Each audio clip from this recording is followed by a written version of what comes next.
नूरपुर नाम के एक खूबसूरत गांव में अब्दुल चाचा नाम के एक बुजुर्ग रहते थे। अब्दुल चाचा की अपनी कोई औलाद नहीं थी, लेकिन पूरा गांव उन्हें अपना मानता था। वे मस्जिद की देखरेख करते और गांव के बच्चों को दीनी तालीम और अच्छे अखलाक सिखाते थे। आजमाइश का वक्त। एक साल गांव में भयंकर सूखा पड़ा।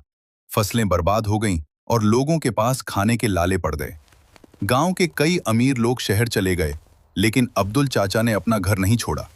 उनके पास जो भी थोड़ी बहुत जमा पूंजी थी, उससे वे चुपचाप रात के अंधेरे में उन गरीबों के घरों के बाहर राशन रखाते थे, जो शर्म के मारे किसी से मदद नहीं मांग सकते थे।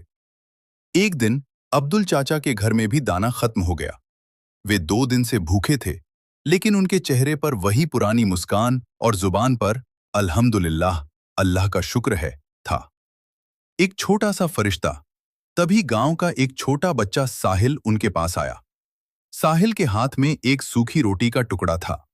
उसने कहा, चाचा, अम्मी ने कहा है कि मुश्किल वक्त में सबसे पहले अपने पड़ोसी का हक होता है। आप इसे रख लीजिए। अब्दुल चाचा की आंखों में आंसू आ गए।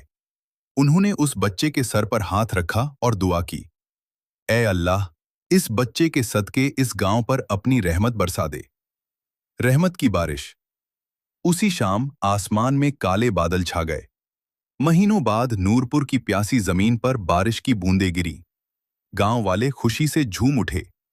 जब लोग अब्दुल चाचा को यह खुशखबरी देने पहुंचे, तो उन्होंने देखा कि वे मस्जिद के एक कोने में सजदे में गिरे हुए थे और उनकी आंखों से शुक्राने के आंसू बह रहे थे। सबक। ये कहानी हमें सिखाती है कि चाहे वक्त कितना भी मुश्किल क्यों न हो, अगर दिल में ईमान और दूसरों के लिए हमदर्दी हो, तो अल्लाह की रहमत जरूर बरसती है। क्या आप चाहेंगे कि मैं इस कहानी पर आधारित एक खूबसूरत तस्वीर भी आपके लिए